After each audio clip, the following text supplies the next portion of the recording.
Imagina que estás en un helicóptero sobrevolando las aguas de False Bay, en Sudáfrica. Abajo, el océano tiene ese color verde oscuro que solo tiene el Atlántico Sur en pleno invierno. Las olas son largas, lentas, casi perezosas. Y durante años, esta bahía fue uno de los lugares del mundo donde con más certeza podías ver lo que muchos consideran el depredador definitivo del océano. El gran tiburón blanco. False Bay era su territorio. No de forma abstracta o metafórica, de forma literal y documentada. Los investigadores que llevaban décadas estudiando a los mismos individuos lo sabían. Los operadores de turismo de buceo en jaula lo sabían. Los surfistas locales que se metían al agua en las mañanas de invierno lo sabían. Durante décadas, los grandes blancos aparecían aquí cada temporada con una puntualidad que casi parecía deliberada. Venían a cazar focas en los arrecifes de Seal Island. Venían a hacer lo que llevan millones de años haciendo. La bahía tenía una temporada de tiburones de la misma forma en que otras zonas tienen temporada de lluvias o de flores. Era un hecho del paisaje, algo que la gente local daba por sentado aunque no dejara de resultarle impresionante. Y entonces, en algún momento alrededor de 2017, dejaron de venir. No gradualmente, no de forma espaciada a lo largo de años. De forma casi repentina, los grandes tiburones blancos de False Bay desaparecieron. Los investigadores que llevaban décadas estudiando a los mismos individuos identificados por las marcas en sus aletas dejaron de verlos. Las temporadas de avistamiento pasaron sin un solo registro confirmado.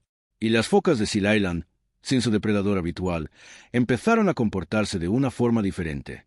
Más confiadas, más tiempo en el agua, como si alguien hubiera quitado una presión que llevaban siempre encima. Los investigadores tenían una hipótesis sobre lo que había pasado, pero la hipótesis era tan desconcertante que costaba aceptarla. 2 orcas habían llegado a False Bay, y el gran tiburón blanco, el animal que no tiene enemigos naturales, el depredador que encabeza todas las listas de criaturas más letales del océano, que lleva millones de años en la cima de la cadena alimentaria marina sin que nadie lo haya cuestionado, había huido. No de uno en uno, no después de un enfrentamiento, antes incluso de que el enfrentamiento fuera inminente. Como si el simple conocimiento de que las orcas estaban en el área fuera suficiente para desencadenar la respuesta más antigua que existe en cualquier animal. El miedo. Si este vídeo te está aportando algo, suscríbete para ayudarnos a seguir creciendo. Lo que vamos a contar hoy no es solo una historia sobre 2 especies que se pelean en el océano. Es una historia sobre lo que ocurre cuando la naturaleza rompe las categorías que los seres humanos hemos construido para intentar entenderla. Una historia sobre inteligencia, estrategia y una dinámica de poder en el océano que nadie había anticipado con esta claridad. Hoy vamos a entender la guerra submarina que nadie vio venir. Y cuando terminemos, nunca más verás ni a las orcas ni a los tiburones de la misma forma. Para entender lo que está pasando en las aguas de Sudáfrica, en California, en Nueva Zelanda y en varios otros puntos del planeta donde esta misma historia se está desarrollando, primero tienes que entender quiénes son los 2 contendientes. El gran tiburón blanco ya lo conoces y has seguido este canal. Es el depredador con la combinación más sofisticada de sistemas sensoriales del océano. Olfato capaz de detectar sangre a kilómetros. Línea lateral que lee variaciones de presión en la oscuridad. Ampollas de Lorenzini que sienten campos eléctricos tan débiles como el latido del corazón de una presa enterrada bajo la arena. Velocidad de ataque de hasta 40 kilómetros por hora desde profundidades de 20 metros. Y dientes que se reemplazan solos, siempre perfectos, durante toda su vida. Un animal que lleva entre 11 y 16 millones de años siendo exactamente lo que es. Y que hasta hace relativamente poco tiempo no tenía en los océanos ningún depredador que representara una amenaza real para él. La orca es algo completamente diferente. Orcinus orca no es técnicamente un tiburón ni un pez de ningún tipo. Es el cetáceo más grande de la familia de los delfines. Un mamífero, un animal de sangre caliente con un cerebro cuyo tamaño, en relación al cuerpo, es uno de los más grandes del reino animal después del ser humano. La orca puede medir hasta 9 metros y pesar hasta 6 toneladas. Es más grande que el gran tiburón blanco en casi cualquier comparación directa. Pero lo que la convierte en algo extraordinario no es el tamaño, es la inteligencia. Las orcas tienen estructuras cerebrales que los neurocientíficos asocian con la cognición compleja, la empatía, la conciencia social y la capacidad de planificación a largo plazo. Tienen culturas, tienen dialectos, variaciones en los patrones de comunicación acústica que distinguen a un grupo de otro de la misma forma en que el acento distingue a un hablante de una región de otro.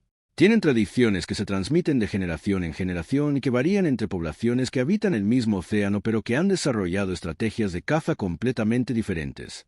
El cerebro de una orca adulta pesa aproximadamente 5,5 kg. El del ser humano adulto pesa alrededor de 1,4 kg.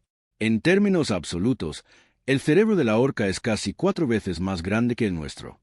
En términos relativos al tamaño corporal, la proporción es diferente, pero la complejidad estructural de las áreas asociadas al procesamiento social y a la cognición avanzada es comparable o superior a la del cerebro humano en ciertas regiones. Eso tiene consecuencias directas para lo que las orcas son capaces de hacer. Una orca de la costa de Noruega caza arenques usando una técnica de pastoreo en la que el grupo rodea a los bancos de peces y los compacta con el sonido y el movimiento hasta formar una bola densa que luego golpean con la cola. Una orca de la Patagonia Argentina se lanza deliberadamente a la playa para cazar lobos marinos en la orilla, una técnica que requiere años de aprendizaje y que las madres enseñan a sus crías en sesiones que los investigadores no dudan en llamar entrenamiento. Una orca de las aguas de Nueva Zelanda caza tiburones de una forma que vamos a describir en detalle más adelante y que, cuando los investigadores la documentaron por primera vez, les costó creer lo que estaban viendo. Cada uno de esos comportamientos es una solución cultural a un problema de supervivencia. No instinto. Cultura. Hay investigadores que han pasado décadas estudiando las orcas del Pacífico Norte y que describen sus relaciones sociales con una profundidad que en otro tiempo habría sonado a antropomorfismo excesivo. Las orcas mantienen vínculos con su madre durante toda la vida. Los machos adultos, que pueden vivir más de 50 años, siguen siguiendo a sus madres y dependiendo de su experiencia acumulada para la caza. Las hembras posmenopáusicas, que pueden vivir hasta 90 años, son las líderes de sus grupos y las depositarias del conocimiento colectivo sobre las rutas de migración de las presas y las técnicas de caza que han funcionado en el pasado. La abuela como líder del grupo. En un animal marino, eso es lo que está aprendiendo a cazar grandes tiburones blancos. Y las orcas del sur de África tienen su propia solución. Se llaman Port y Starboard. Esos son los nombres que los investigadores les dieron cuando las identificaron por primera vez. Port y Starboard son dos machos adultos que aparecieron en las aguas sudafricanas hace varios años y que desde entonces han sido observados en múltiples eventos de caza documentados con una sofisticación que ha generado una cantidad considerable de publicaciones científicas. Se llaman así por una característica física inusual. Sus aletas dorsales, en lugar de ser erguidas y simétricas como la mayoría de los machos adultos de su especie, están dobladas hacia lados opuestos. Port tiene la aleta doblada hacia la izquierda, Starboard hacia la derecha. Esa asimetría los hace inmediatamente identificables en el agua, lo cual ha sido una ventaja enorme para los investigadores que lo siguen. Lo que Port y Starboard hacen cuando cazan tiburones blancos es, en términos técnicos, lo que los biólogos llaman depredación especializada. Pero en términos más directos es esto.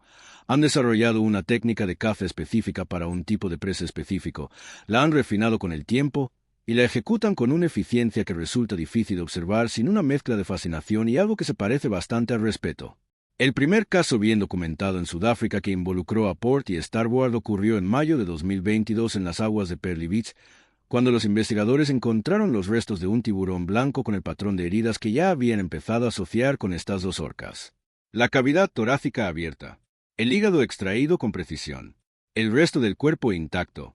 En los meses siguientes se documentaron varios casos más, y en todos ellos el patrón era el mismo.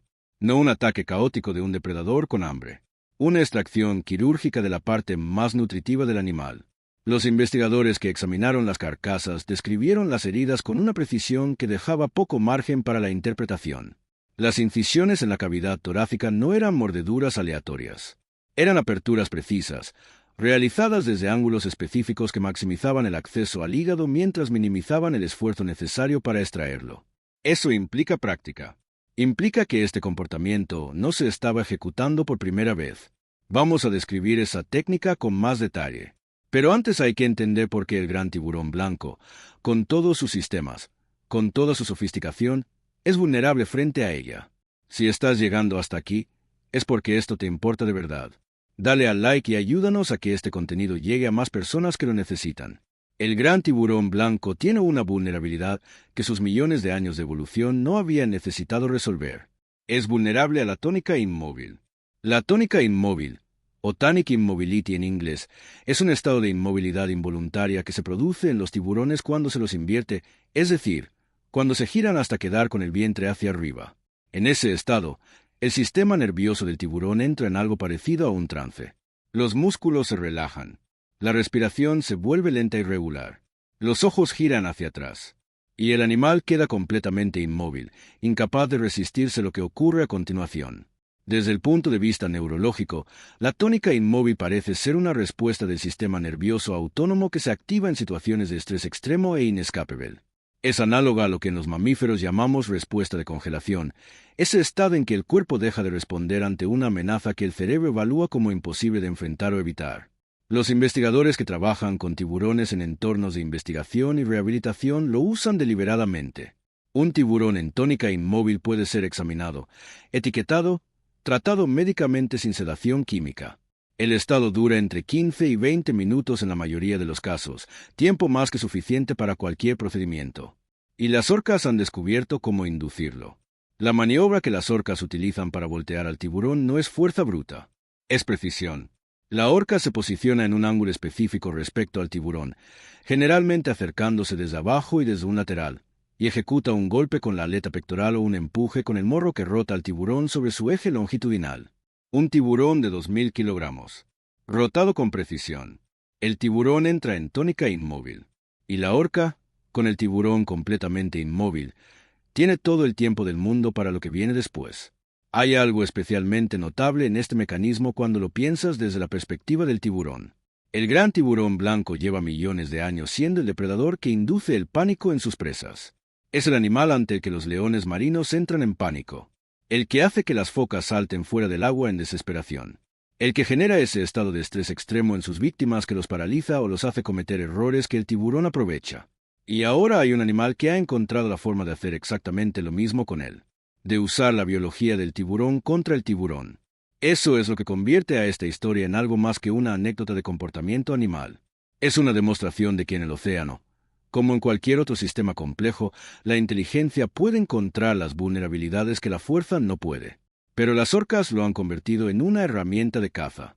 La técnica que Port y Starboard y otras orcas documentadas en distintas partes del mundo utilizan contra los grandes tiburones blancos sigue un patrón consistente que los investigadores han podido reconstruir a partir de observaciones directas, de carcasas encontradas en la playa y de los datos de seguimiento satelital de los tiburones etiquetados que desaparecen de sus zonas habituales. Las orcas detectan al tiburón. Se acercan coordinadamente.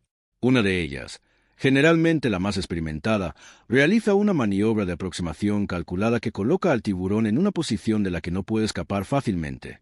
Y entonces, con una precisión que los investigadores describen consistentemente como sorprendente, la orca golpea al tiburón con suficiente fuerza para girarlo. El tiburón entra en tónica inmóvil. Y la orca, con el tiburón completamente inmóvil entre sus mandíbulas o sujetado con sus aletas, lo lleva a la superficie. Lo que viene después es lo que hace que esta historia sea especialmente notable desde el punto de vista de la biología. Las orcas no comen al tiburón entero. Extraen el hígado. El hígado de un gran tiburón blanco puede pesar hasta 600 kilogramos y representa hasta un 30% del peso total del animal. Está extraordinariamente concentrado en lípidos de alta densidad energética, principalmente en forma de escualeno, un compuesto que en el gran tiburón blanco cumple una función de flotabilidad además de ser una reserva energética. Es, literalmente, la parte más nutritiva del tiburón en términos de energía por gramo de peso. Para dar contexto a esa cifra, el hígado de un gran tiburón blanco adulto tiene una densidad calórica comparable a la de los mejores aceites naturales. Para una orca que puede pesar hasta 6 toneladas y que necesita miles de calorías al día para mantener su temperatura corporal y su actividad, un solo hígado de tiburón blanco representa una fuente de energía extraordinaria. Las orcas lo saben. No devoran al tiburón completo. Los veterinarios marinos que han examinado las carcasas encontradas en las playas del Cabo Occidental han descrito las heridas con una precisión que resulta difícil de interpretar de otra forma. Las incisiones son consistentes entre casos. El ángulo de entrada es similar. La localización de la apertura en la cavidad torácica sigue un patrón que permite el acceso directo al hígado con el mínimo de tejido cortado. El doctor Enrico Gennari, investigador de la organización Oceans Research en Sudáfrica, describió las carcasas en una entrevista como el tipo de herida que esperarías de alguien que sabe exactamente lo que está buscando y exactamente cómo encontrarlo. Eso implica conocimiento anatómico transmitido culturalmente. No es un ataque de oportunidad de un animal hambriento que come lo que puede. Es una estrategia de alimentación especializada dirigida a la parte más valiosa de una presa específica, ejecutada con una precisión que se mejora con la práctica y que se enseña a las generaciones siguientes. Y las orcas de Nueva Zelanda han llevado esto un paso más lejos. Los investigadores que trabajan en las aguas del estrecho de Cook han documentado casos en que las orcas cazan no solo grandes tiburones blancos, sino también tiburones azules y tiburones martillo, y en todos los casos el patrón de consumo es similar. El hígado primero. El resto, según las condiciones del momento. En uno de los casos documentados con más detalle, el equipo del Dr. Ingrid Visser, que lleva décadas estudiando las orcas de Nueva Zelanda y es una de las investigadoras con más horas de observación directa de este comportamiento en el mundo, grabó la secuencia completa de un ataque a un tiburón azul. Las imágenes muestran una coordinación entre dos orcas que los investigadores describen como coreografía. Una posiciona al tiburón, la otra ejecuta.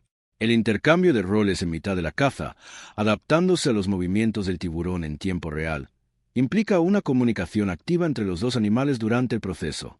No es solo que tengan un plan antes de empezar, es que modifican el plan mientras lo ejecutan. Eso, en términos de cognición animal, es algo que hasta hace relativamente poco tiempo la ciencia habría asociado únicamente con los primates y con los humanos. Y la pregunta que los investigadores llevan años intentando responder es cuándo y cómo empezó. La doctora Alison Towne, investigadora del Instituto Oceanográfico de Deer Island y una de las personas que más de cerca ha estudiado el fenómeno en Sudáfrica, lleva años documentando la desaparición de los grandes tiburones blancos de False Bay y de otras zonas del Cabo Occidental cada vez que Port y Starboard aparecen en el área. Lo que sus datos muestran no es solo que las orcas cazan tiburones. Es que los tiburones saben que las orcas están ahí mucho antes de que el enfrentamiento sea inminente. Los tiburones etiquetados con dispositivos de seguimiento satelital muestran un patrón de comportamiento consistente.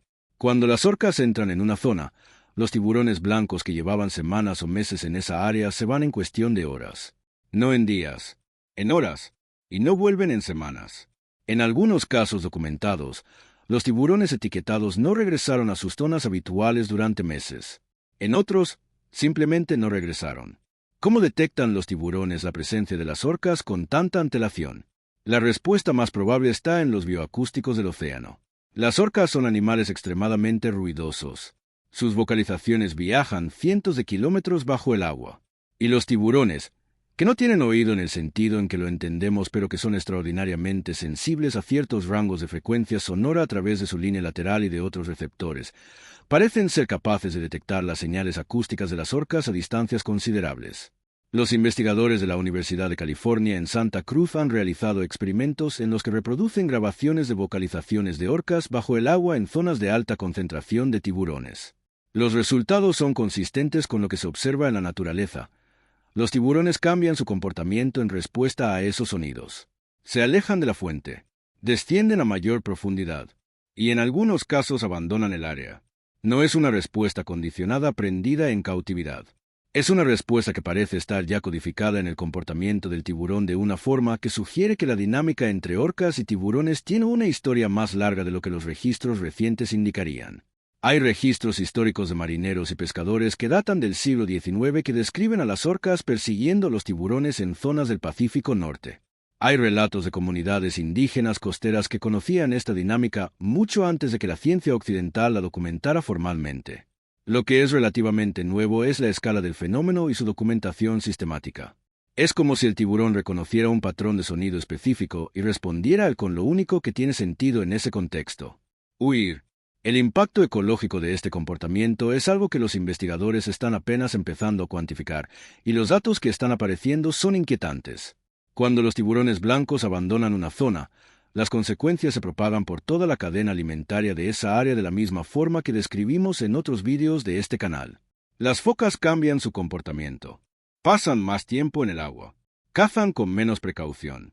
Las poblaciones de peces pelágicos que las focas cazan empiezan a verse presionadas de formas que no ocurrían cuando el tiburón blanco regulaba el comportamiento de las focas con su sola presencia.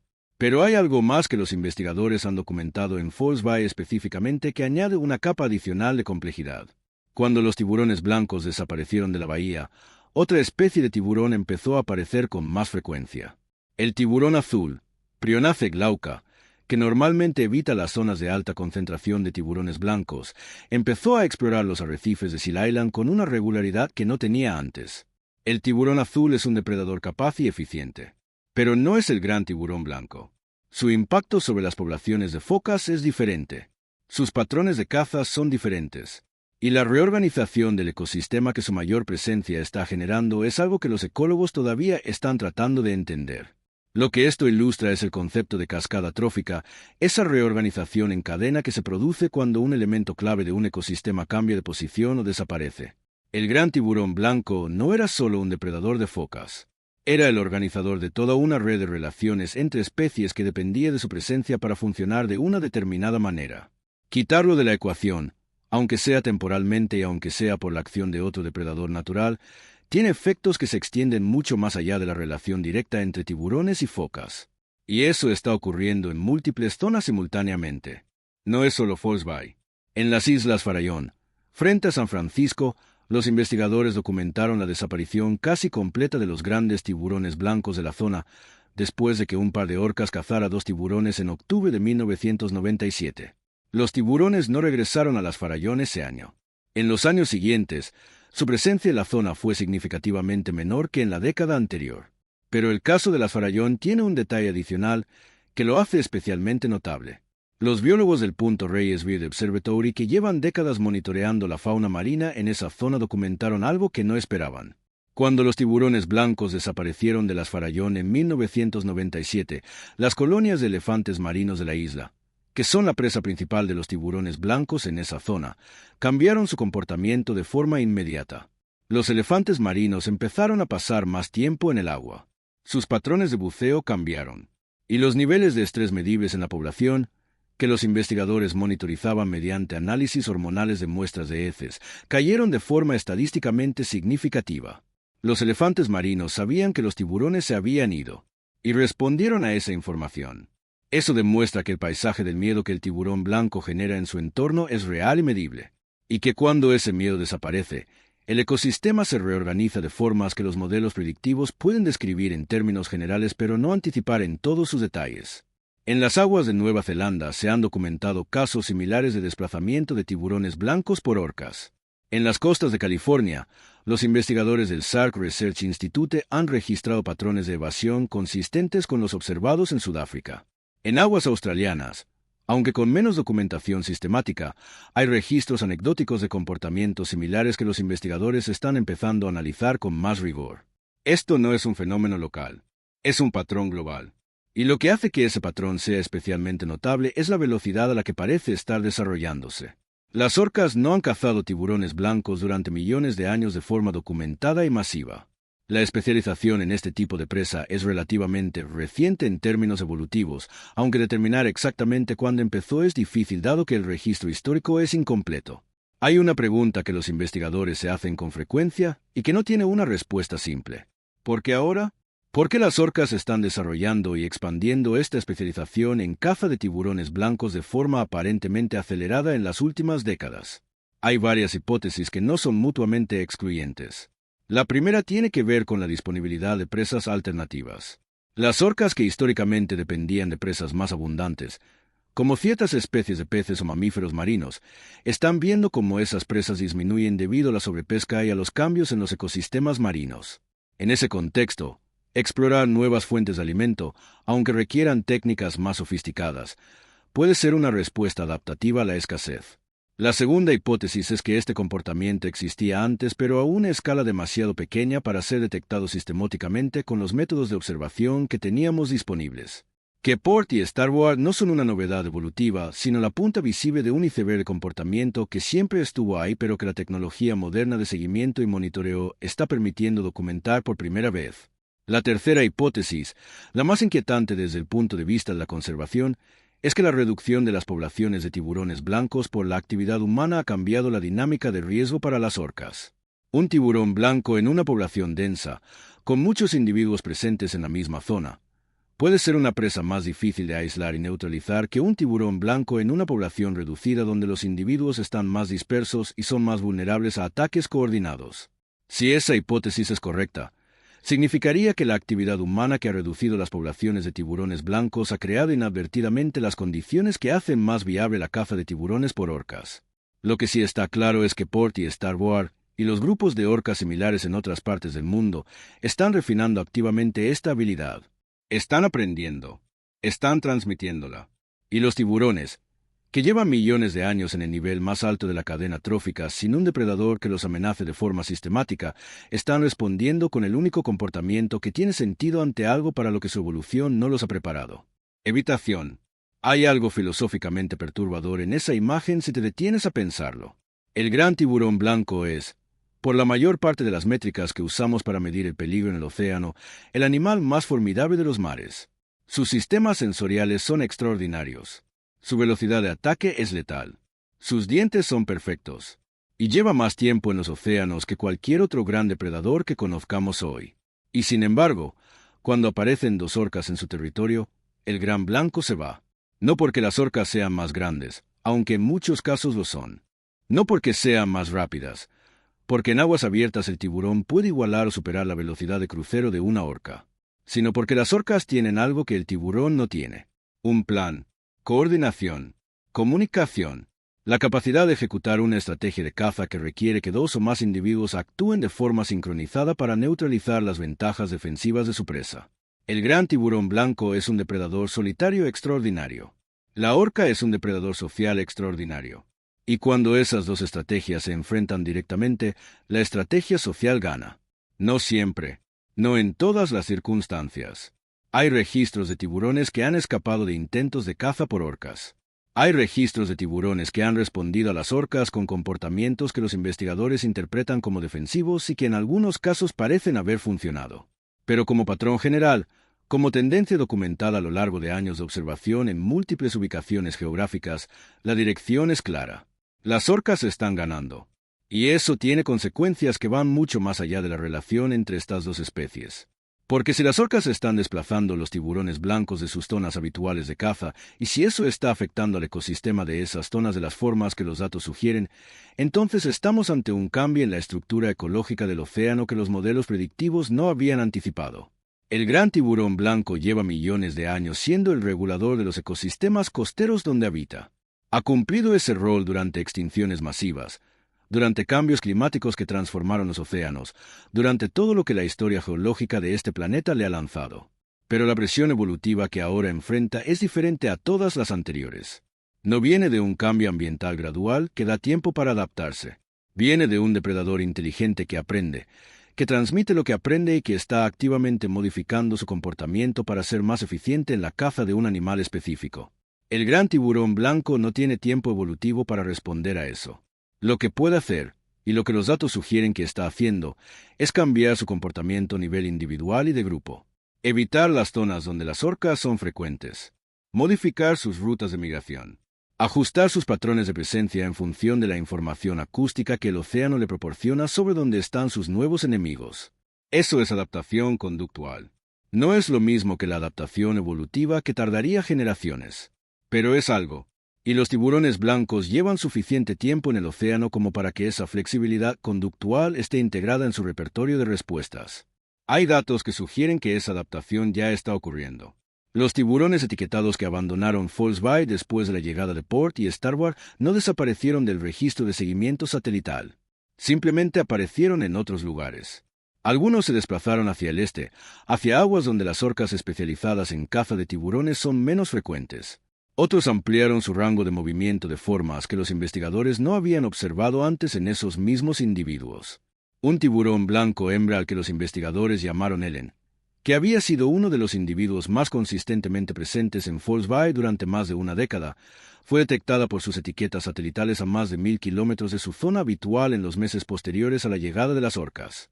1000 kilómetros. Un animal que durante años había mantenido un territorio relativamente definido, reorganizando su rango de movimiento en respuesta a una amenaza nueva. Eso es aprendizaje individual. Ese es el mismo tipo de flexibilidad conductual que los investigadores documentaron en las estrategias de caza de las orcas, y que ahora los tiburones están aplicando, no para cazar mejor, sino para sobrevivir. La pregunta que queda abierta es si esa flexibilidad es suficiente.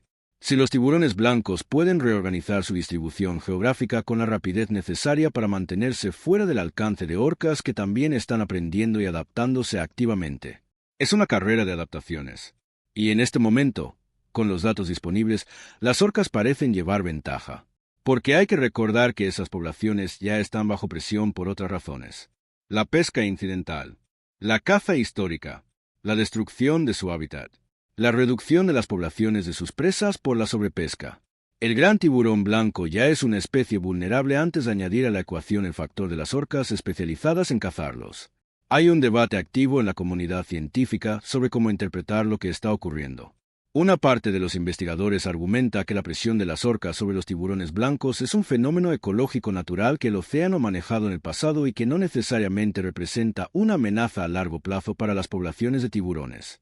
Que la dinámica predador-presa entre orcas y tiburones blancos es simplemente un equilibrio en proceso de establecerse. Otro grupo argumenta que ese análisis no tiene en cuenta la velocidad del cambio, que las poblaciones de tiburones blancos ya están lo suficientemente reducidas como para que cualquier presión adicional, natural o no, tenga un impacto desproporcionado, que un ecosistema que ya está estresado por la actividad humana no tiene la misma capacidad de absorber cambios que tenía hace 100 años. La doctora Alison Towne, cuyo trabajo en Sudáfrica ha sido fundamental para documentar este fenómeno, ha señalado en varias publicaciones que lo más preocupante no es la caza en sí misma, es el desplazamiento. Cuando los tiburones blancos se van de False Bay, no solo dejan de cazar en False Bay, tienen que encontrar otra zona donde cazar. Esa zona ya tiene sus propios equilibrios ecológicos. La llegada de tiburones blancos desplazados los altera. El efecto no se queda en False Bay, se irradia. Y si ese patrón se reproduce simultáneamente en las Farallón, en Nueva Zelanda, en las costas californianas y en otros puntos donde las orcas están desarrollando este comportamiento al mismo tiempo, el efecto acumulado sobre las poblaciones de tiburones blancos y sobre los ecosistemas que dependen de ellos podría ser significativo. Hay una dimensión adicional en este debate que pocas veces aparece en los artículos de divulgación, pero que los investigadores de conservación consideran crucial. Las orcas también están bajo presión. Las poblaciones de orcas residentes del Pacífico Norte, que cazan principalmente salmón, están en declive porque las poblaciones de salmón están en declive. Las orcas transitortes, que cazan mamíferos marinos y en algunos casos tiburones, están en mejor estado poblacional pero también enfrentan amenazas derivadas de la contaminación química de los océanos, el ruido generado por el tráfico naval y la reducción de sus presas. Dos de los grandes depredadores del océano están simultáneamente bajo presión por la actividad humana, compitiendo entre sí de formas nuevas y documentadas, en un ecosistema que ya no tiene la resiliencia que tenía hace un siglo. Esa es la imagen completa. No es una historia sobre ganadores y perdedores entre las orcas y los tiburones. Es una historia sobre lo que ocurre cuando un ecosistema que lleva millones de años funcionando de una determinada forma empieza a recibir más perturbaciones simultáneas de las que puede absorber sin reorganizarse de formas que nadie puede predecir con certeza. Eso no significa que las orcas estén haciendo algo malo. Las orcas están siendo lo que son. Depredadores inteligentes que han encontrado una fuente de alimento rica en energía y han desarrollado la habilidad necesaria para explotarla.